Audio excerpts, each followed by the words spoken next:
Hey everyone, welcome to this episode, which I can't remember the number of. Today we're going to be talking mostly about self-publishing, transitioning from what you're doing to the whole process of self-publishing. And with that, we're going to talk to a fellow Canadian, Chris Colyer. Welcome to the show today. Thank you. Thank you for having me. Oh, it's a pleasure to talk to you. Jenny, would you like to start off? Absolutely. We are really excited to meet you. I was kind of looking for your art on Facebook and Instagram, and your art is really delightful. Tell us how you got started. Did you grow up in art? What your training is? Tell us everything about you. So I've always been into art. Growing up, I always would draw comic characters and, take out the comic books and try to reproduce what I saw. What I found was when I was doing art classes in high school, I was interested in the art side of it, but wasn't interested in the art history side of it.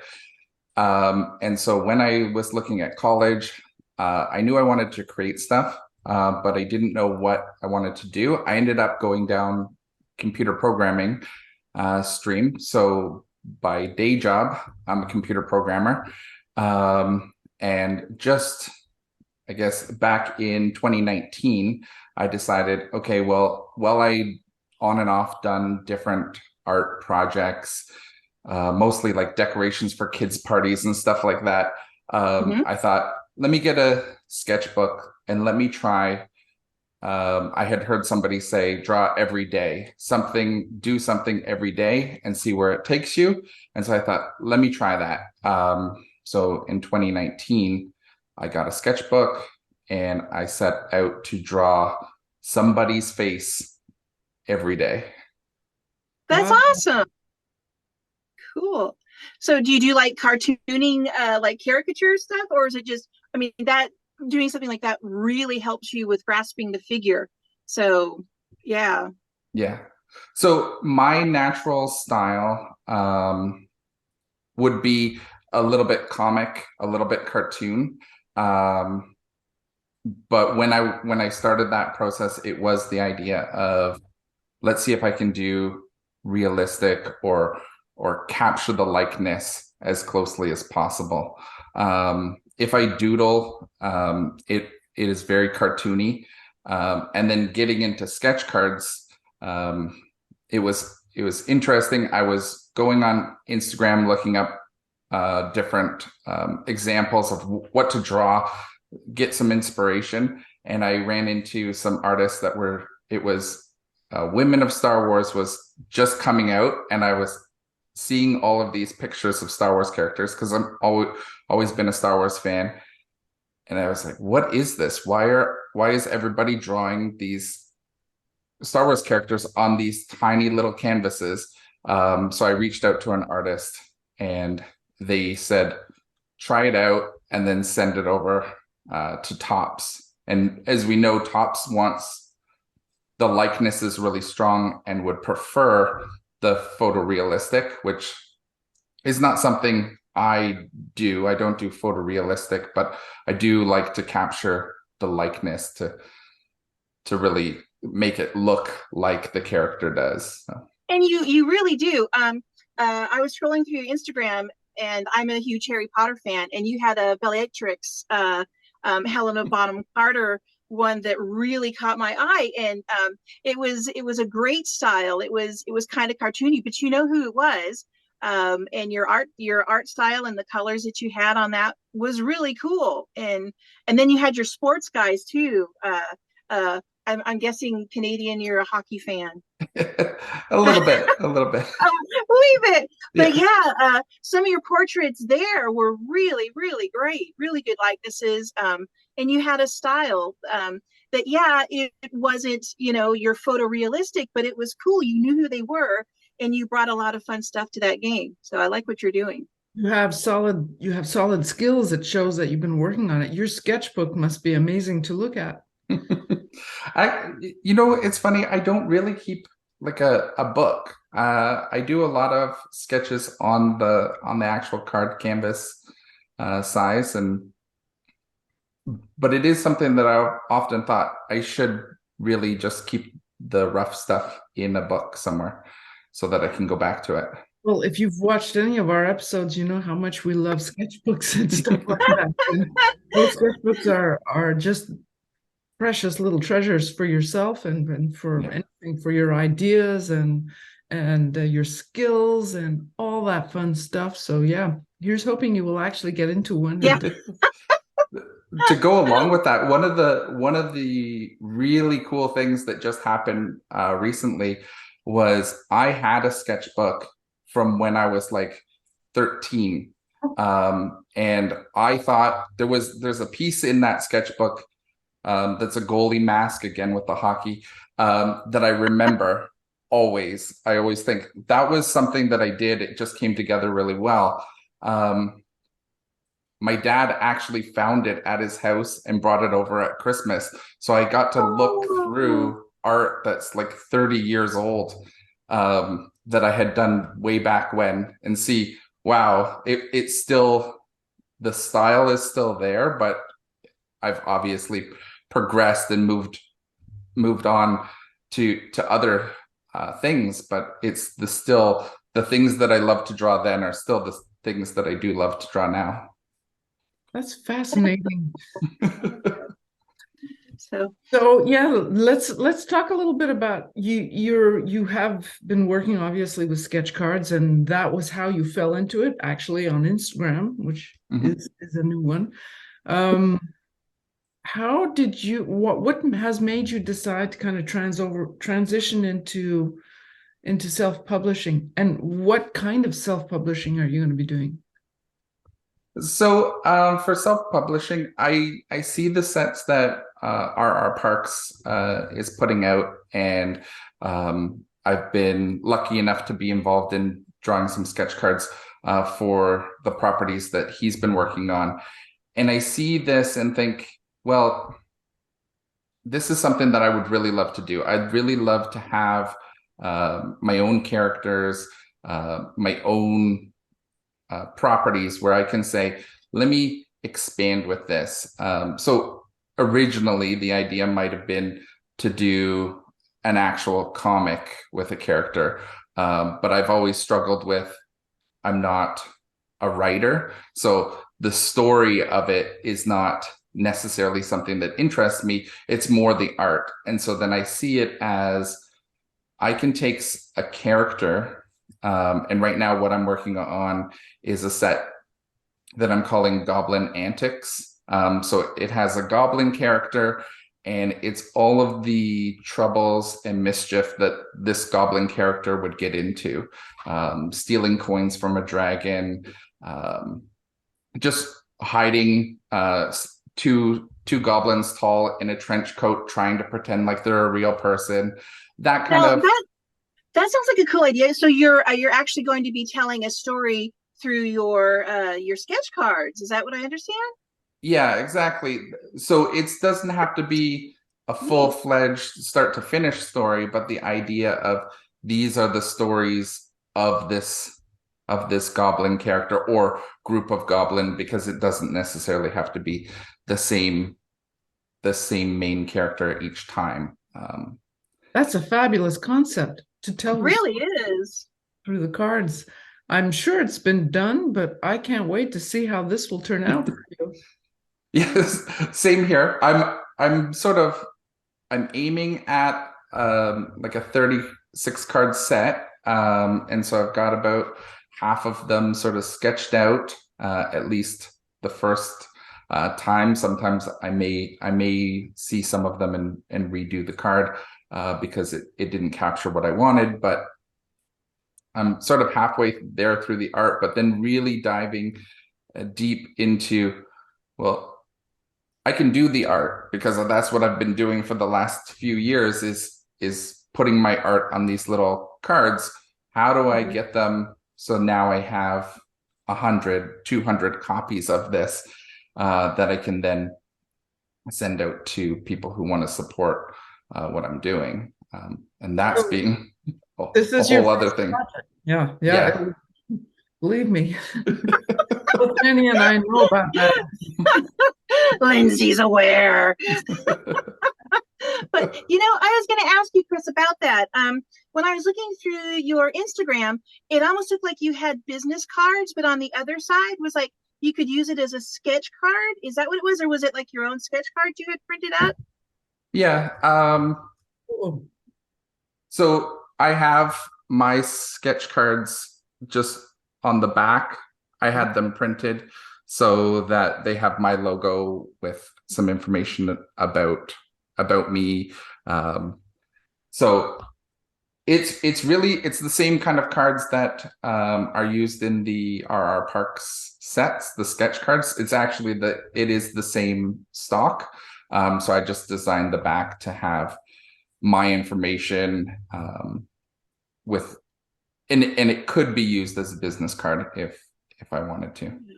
Yeah, it was really cool because I liked what you had on there.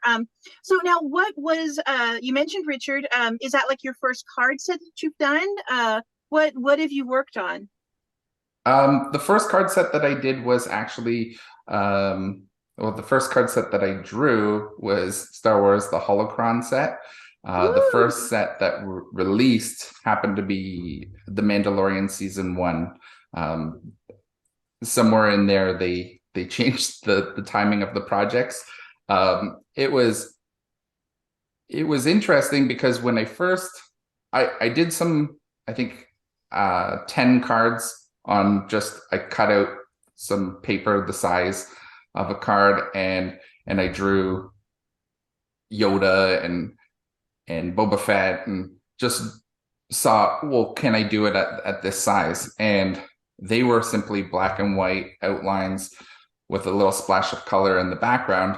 And I sent them off. And at that point, I wasn't doing any coloring. I was simply doing pencil and ink work because I had just really gotten back into the art and was focusing on the likeness. Well, then I sent them off to Topps and they invited me.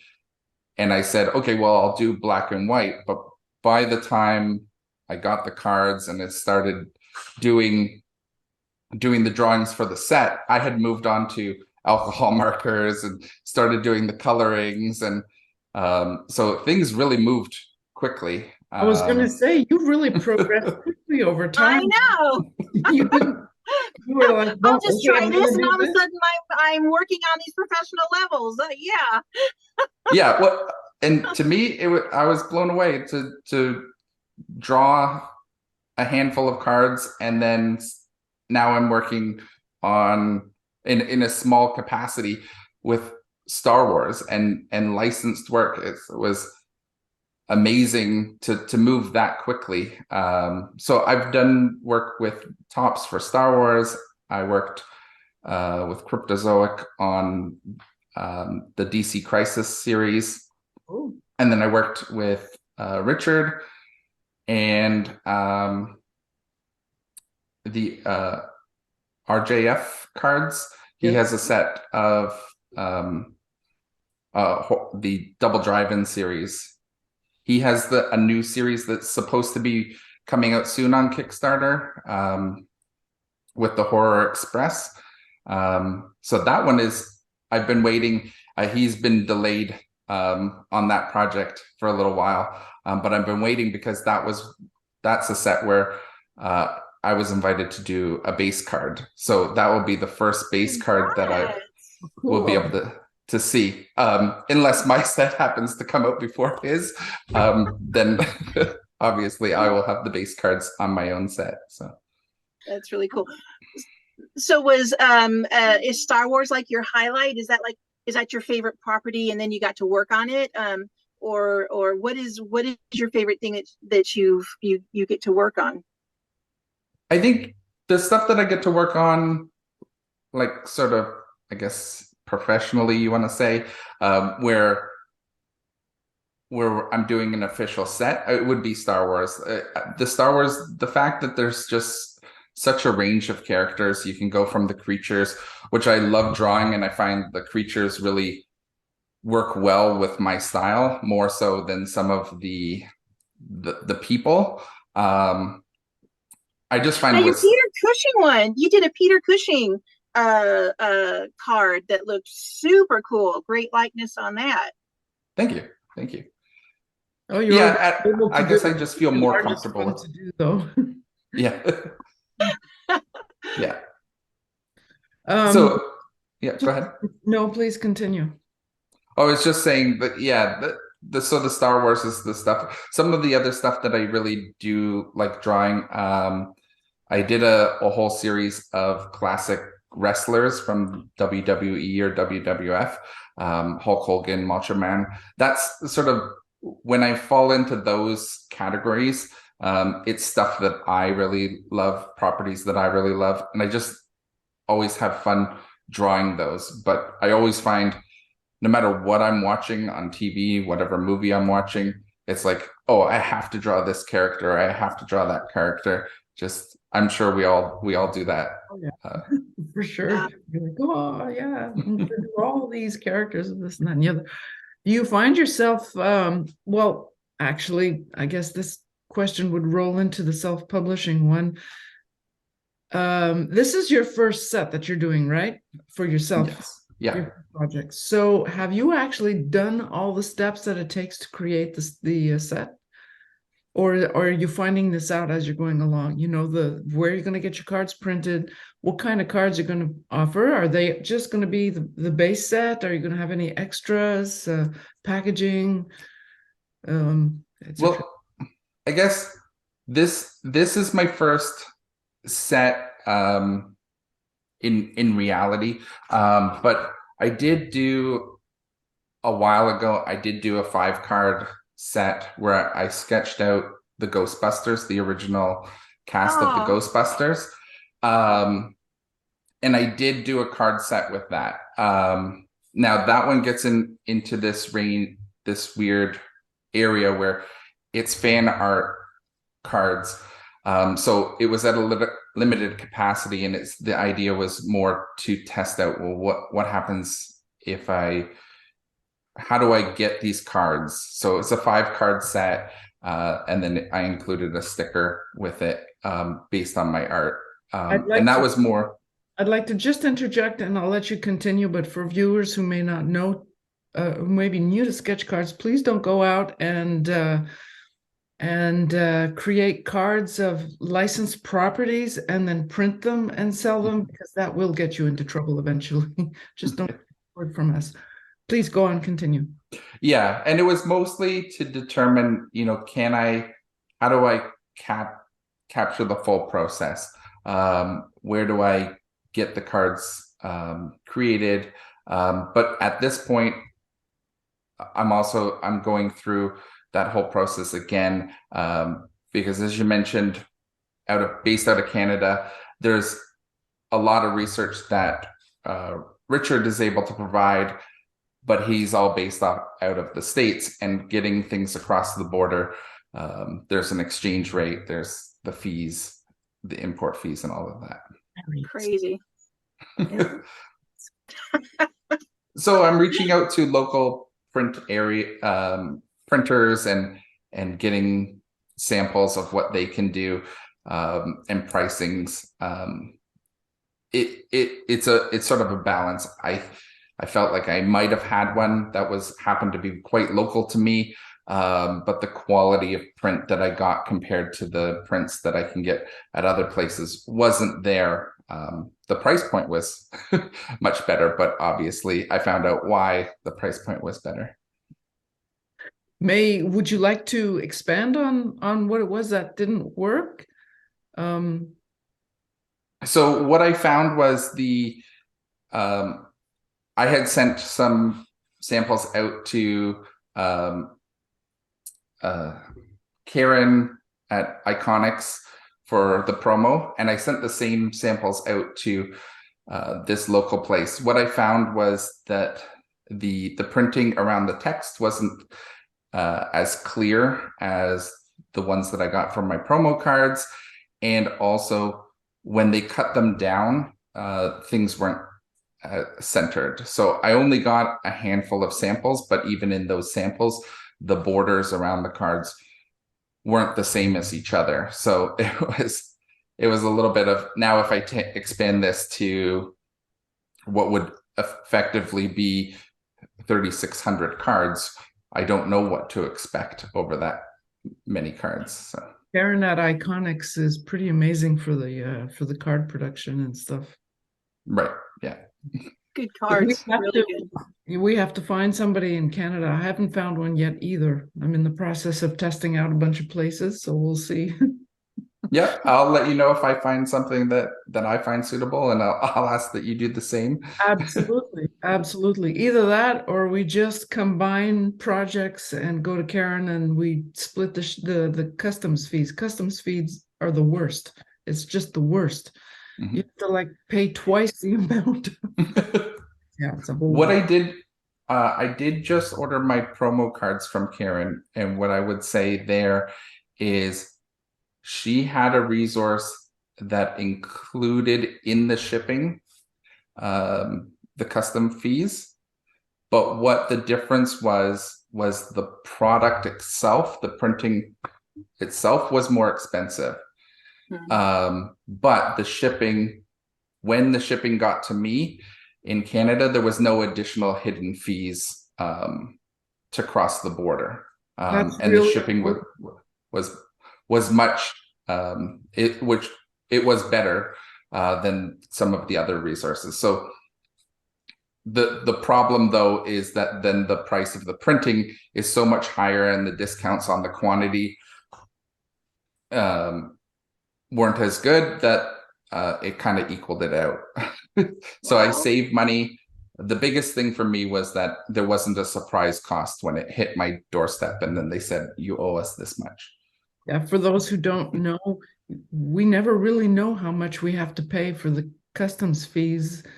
It's always a surprise. I'm getting the horses cards today, and out of nowhere, I got a message saying I had to pay $30 and $30 extra to get the cards here. And anyways, yeah, you never really know. It can also be, I have had to pay nearly $100 to get the books in when I was doing the books. It's just, you never know.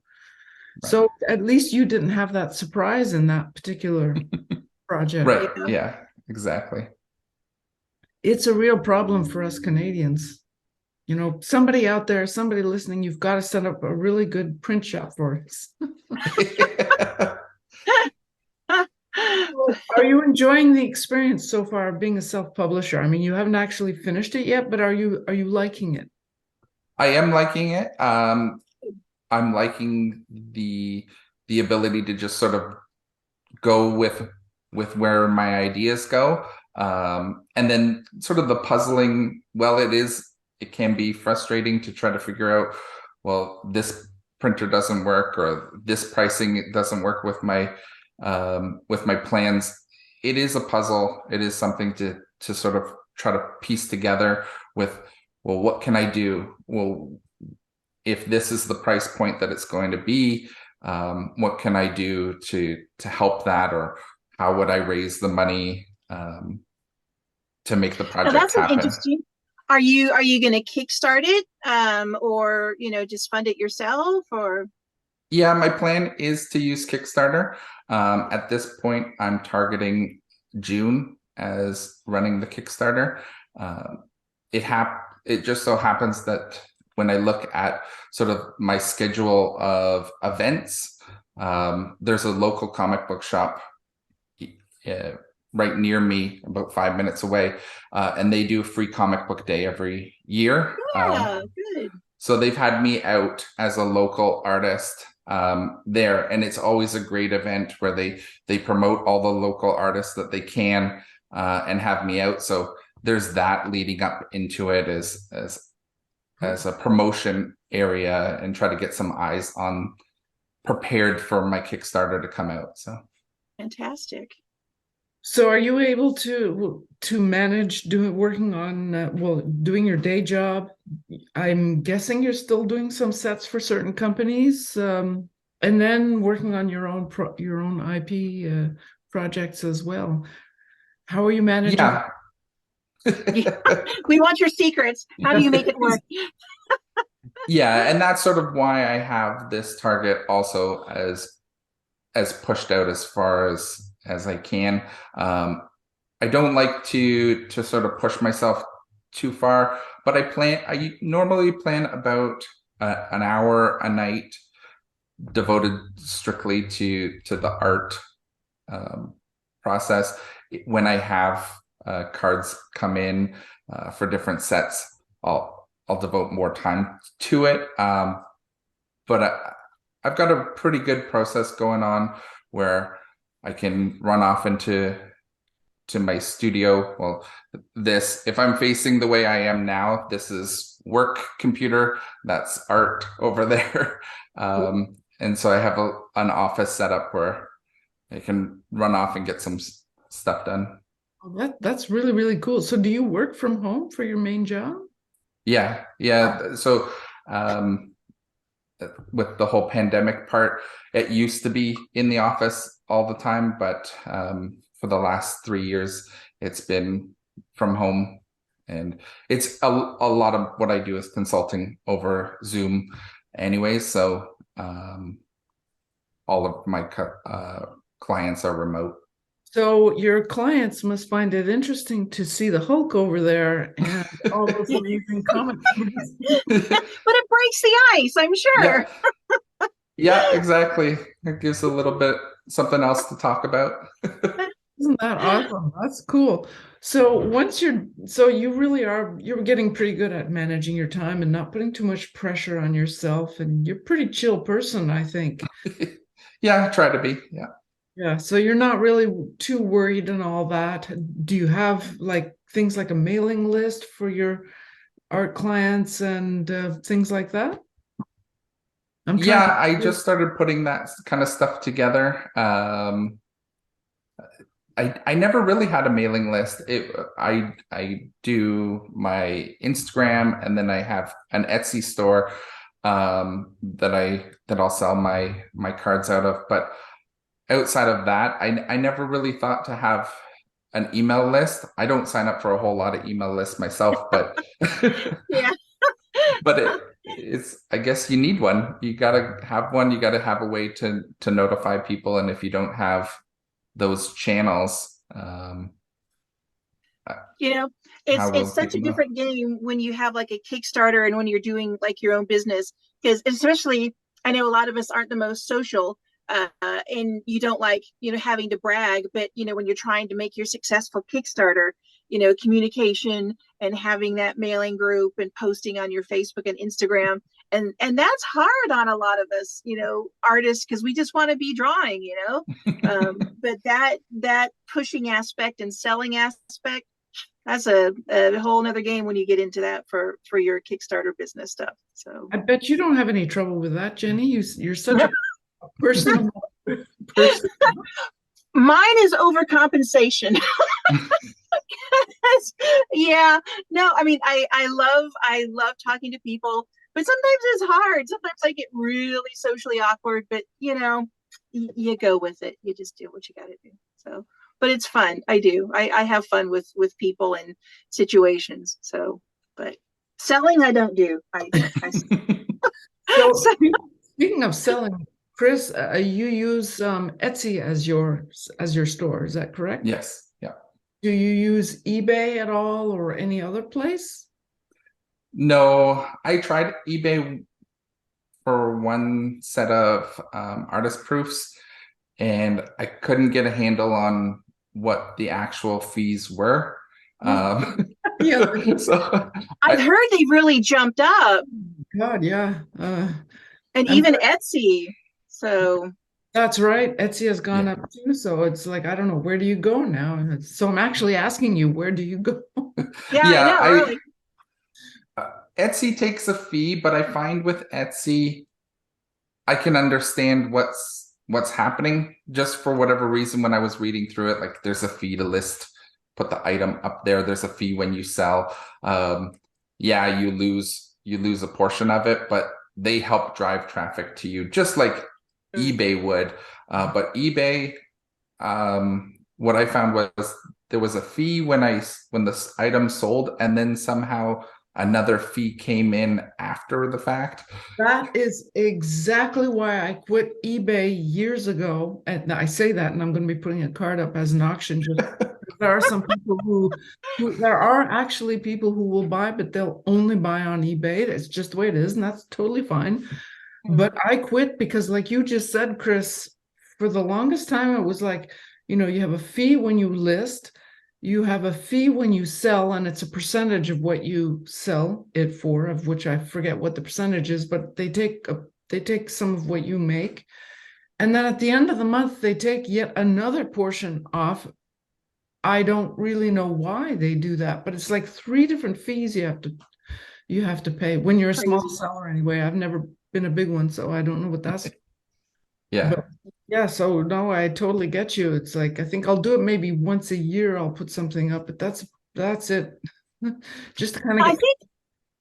I think there's some places on Facebook where sketch artists sometimes sell their cards. I haven't done it, but I know there's like an auction Facebook sketch card thing, and I'm not sure how that works. But yeah, trying to find places to sell your cards without all those fees is crazy hard. Crazy And then hard. on top of it, not everyone is on eBay. Not everyone is on Facebook. Not everyone is on. Yeah. Not everyone. Just buy my cards. Are you going to be selling directly on your website? Are you going to try that? I don't have an actual website. I have the domain name, but I don't have a website just yet. I thought that too. With and it would work better with a card set that I would have maybe, let's say, 100 copies of it to sell, because then you could split your stock against two different stores. The issue that I always think with putting things, I have the one of a kind sketch cards that I have on my Etsy store.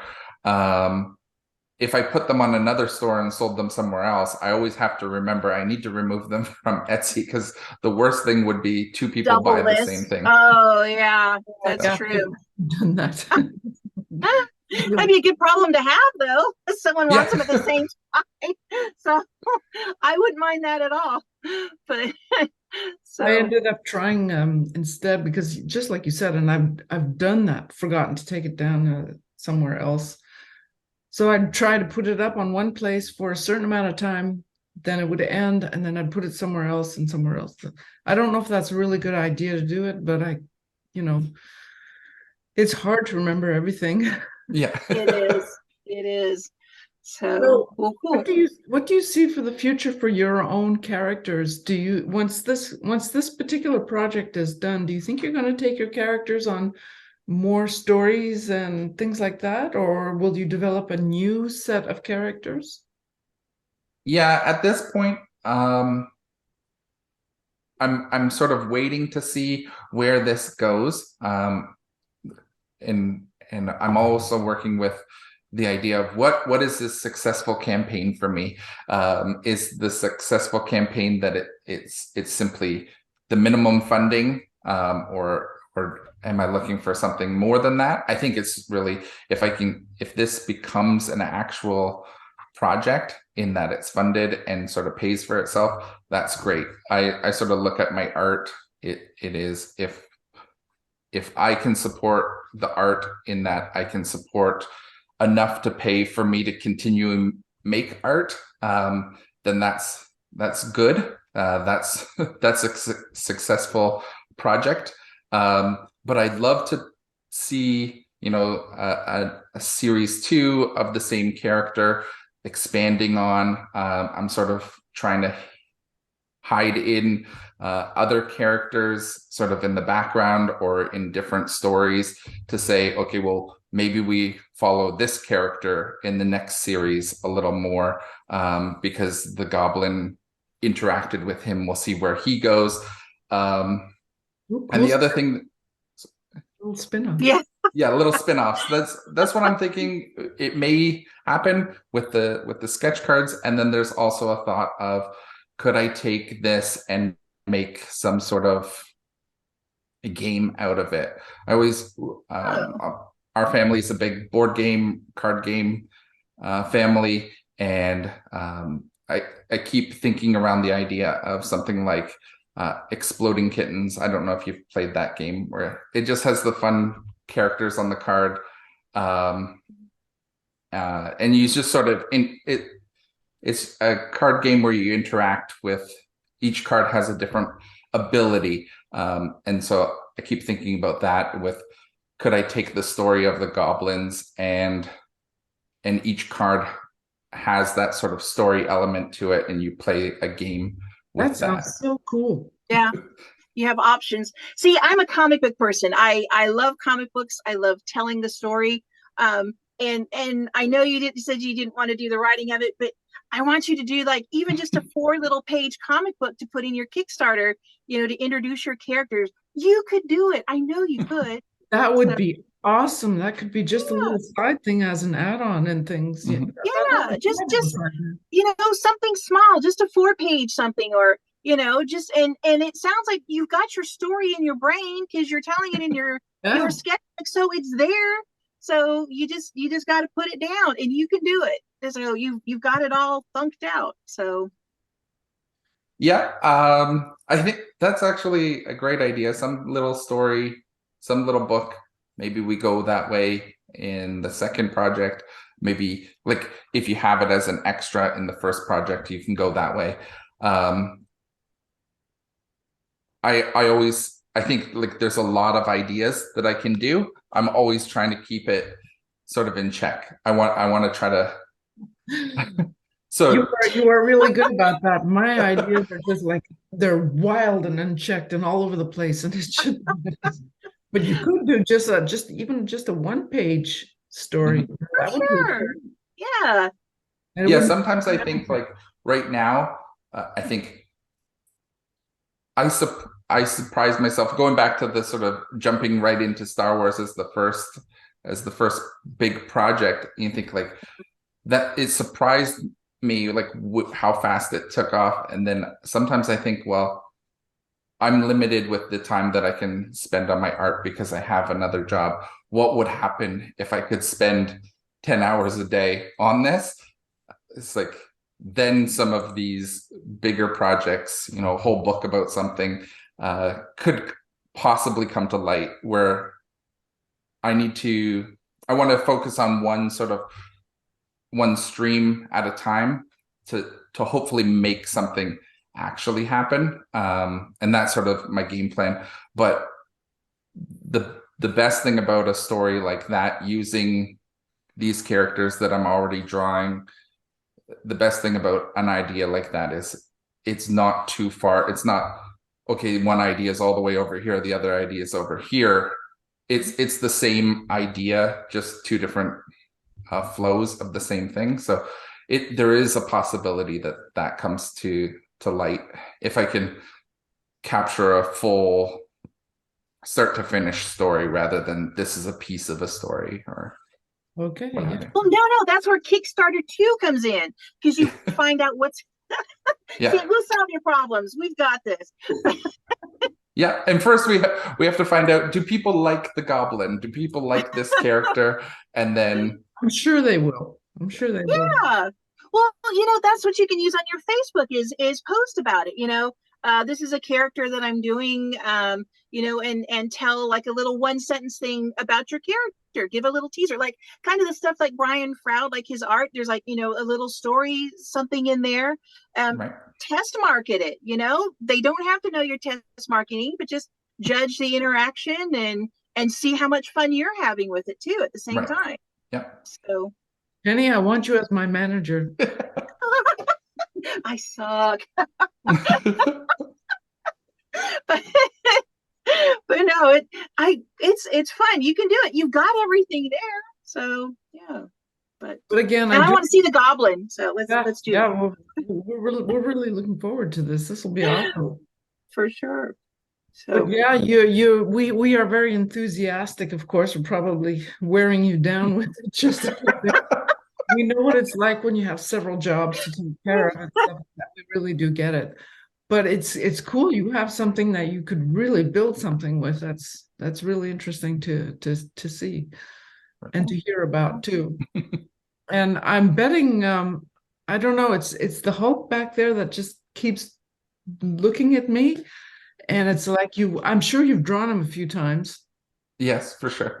But it just looks like, oh my God, I want to actually draw right now. Oh, what are your favorite tools for drawing at the moment? So I use alcohol markers. I use Copics, but not for all colors, because it was discussed on the show one time. The colors can be very expensive to get a whole set. So and it was funny. The same comment was made. I use them for the skin tones because there's such subtle differences in the shadings. But for the bright colors and the other colors, I will use sort of the cheaper brands from Amazon. But it's all alcohol markers, and then the lining is micron pens. Awesome. You've got all the amazing, you've got everything ready for your comics. Yeah. Do you ever work digitally? Like, do you ever draw like Ingrid and I have been talking about, like, drawing on the iPad, that kind of thing. Do you ever work digitally, or are you strictly pen and ink, kind of guy? Yeah, I do have the iPad right there. So I do do the digital stuff. Actually, when I first started getting into it, when I moved from this original sketchbook that I had, I was doing a lot on the iPad. The best part for the iPad for me was, while I was trying to figure out how do I do the anatomy of a face, I could move the nose around and see, why doesn't this nose look right? Now that I've sort of got my method of capturing the likeness, I feel okay going on pencil first and just erasing, and I don't need to move it around as much as freely as you can on the digital method. But I do like the idea of the traditional art, because then you have that original, you have that one of a kind piece. Sure. Yeah. And then digital, the way the pen interacts, it's more slippery. My art tends to look different on digital. Yeah, I find the same for me when I try to. I mean, I love doing it. I hadn't thought of that though, to try drawing faces and then just move your features around and see what happens. That's true. You can't do that in traditional. So what do you use digital a lot now? Or are you really comfortable in the So I was actually, I don't normally do a whole lot of digital, but what I was doing with the cards that I had created for the set that I'm working on, I've scanned them all in and I put them onto the iPad so that I could clean up some of the lines, making minor adjustments to coloring where the pen slipped or something to that effect. So I'm cleaning things up on there, but not making a whole lot of changes. I'd like to work like where it's as close to the original as possible, so that you could purchase the original through the Kickstarter as well. Oh, that's awesome. That's really, really good. Do you have, I know you're on a time, we're going to have to close up shop here in a second. One last question. NFTs, are you getting into it? No. The NFTs is something that really I could never understand. I'm not sure why you would want to own it. And then I hear so many things about the scams related to it. To me, it doesn't feel like. I mean, there's the whole thought of there's supposed to be a whole lot of money over there. So yeah, it's hard because, like, it sounds so intriguing to get into it because of that, aspect of the money involved. But it's just it's not art to me, you know? Right. And that's what I think all of this to me is about is the art, the collector, the holding it, the doing it, the process, but the money would be nice. It would be. Actually, Jenni, you just came back from a convention. Do NFTs, does the subject of NFTs ever come up at events like? No, I mean that wasn't brought up at all. You know, I don't know if the NFT thing is kind of dying down, if it's going down, or it just wasn't you know, brought up in any of the panels I did or the artists I talked to. Yeah, I don't know. We really didn't talk about it that much when we were there this weekend.